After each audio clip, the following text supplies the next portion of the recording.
Assalamualaikum warahmatullahi wabarakatuh. Perkenalkan, saya Jibril. Saya Naufal Faris. Saya Nova Fauzan. Saya Haris Akmal.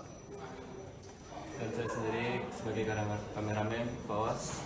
Dan insya Allah kita pada hari ini akan menanyakan atau bagaimana sih kehidupan di era zaman Soeharto kepada Ustadz Ahmadi.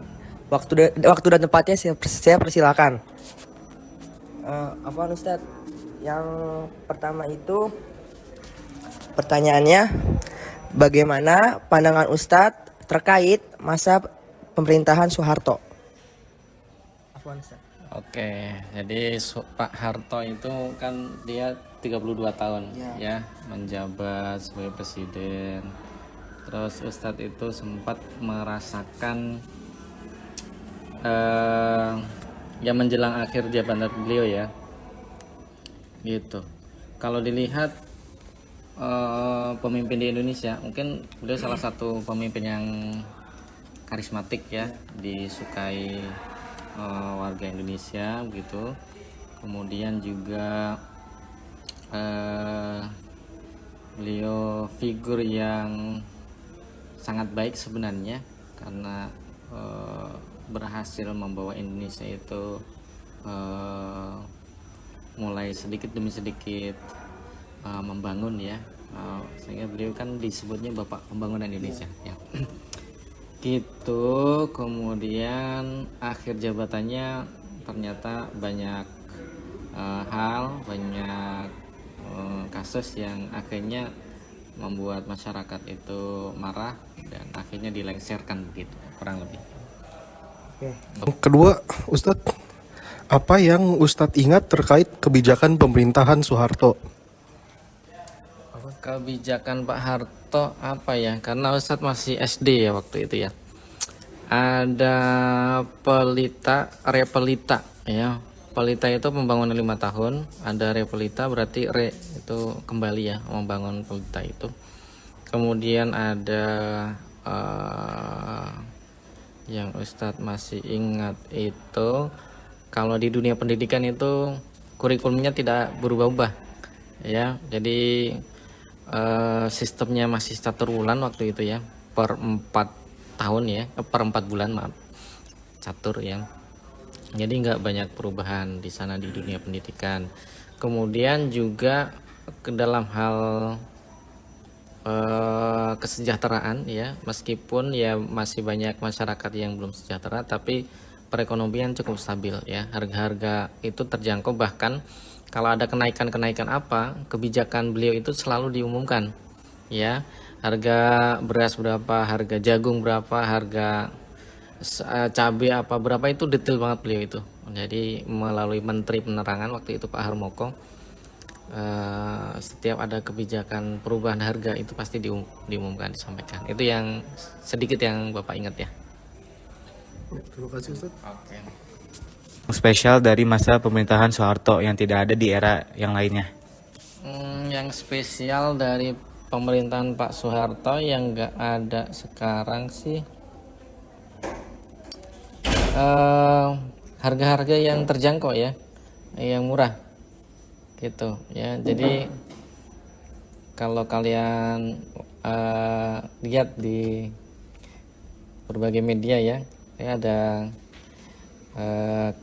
karikatur tentang Pak Harto ya, itu pasti ada quotes masih enak zamanku tau gitu. Jadi memang kesejahteraan yang kemudian secara ekonomi harga-harga stabil yang bisa dijangkau ya, itu rasanya kebijakan yang cukup memihak kepada rakyat ya, gitu mungkin.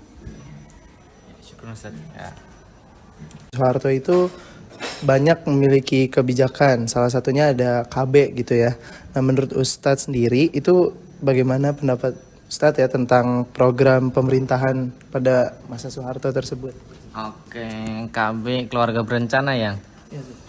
Nampaknya cukup berhasil ya program itu, karena dilihat dari pertambahan populasi penduduk ya, tidak tidak ada lonjakan yang sangat drastis itu sih enggak ya. Dia kan memprogramkan 2 anak cukup ya. Nampaknya sih ya, karena waktu itu masih SD, masih kecil, jadi belum bisa ya melihat ya apa-apa kebijakan pemerintah, program-program pemerintah itu secara utuh dan menyeluruh gitu. Jadi sebatas nampaknya iya ya, karena di waktu itu ada banyak publikasi ya. Kalau dulu kan belum ada medsos ya, TV, radio, kemudian stiker-stiker di rumah itu, yaitu di kendaraan juga, KB, keluarga berencana gitu, 2 anak cukup, bukan 2 istri ya. Lalu Ustadz, menurut Ustadz, bagaimana generasi muda pentingkah kita untuk tahu dan mengenal masa Soeharto, dan apa saja yang bisa generasi muda contoh dari pribadi seorang Soeharto untuk kami yang jadi pemimpin di masa depan? Ya.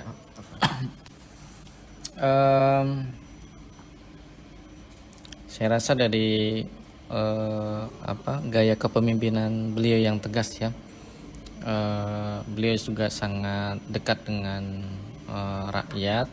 Itu penting bagi kita generasi muda ya. Artinya memimpin itu bukan tentang bagaimana kita dengan posisi kita, tapi bagaimana kita menebarkan manfaat sebanyak-banyak bagi siapa-siapa yang kita pimpin gitu.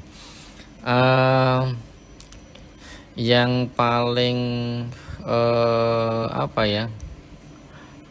berkesan itu Pak Harto itu orangnya sangat sederhana ya, sangat sederhana. Kalau kita sekarang disuguhkan dengan berbagai ulah keluarga para pejabat yang suka flexing, nampaknya keluarga Pak Harto nggak ada yang seperti itu ya. Bahkan termasuk anak-anaknya, meskipun ya beberapa masih sempat mau melanjutkan kiprah politik beliau ya, tapi nampaknya pudar seiring dengan perkembangan zaman ya. Dulu ada Mbak Tutut, dia ada Tommy Soeharto dan seterusnya yang ingin melanjutkan karir politik, nampaknya tidak berhasil begitu. Nah, itu jadi pemimpin itu yang sederhana, dekat dengan yang dipimpinnya, kemudian juga harus memberikan perhatian penuh ya apa-apa yang mungkin dibutuhkan oleh rakyatnya. Mungkin itu.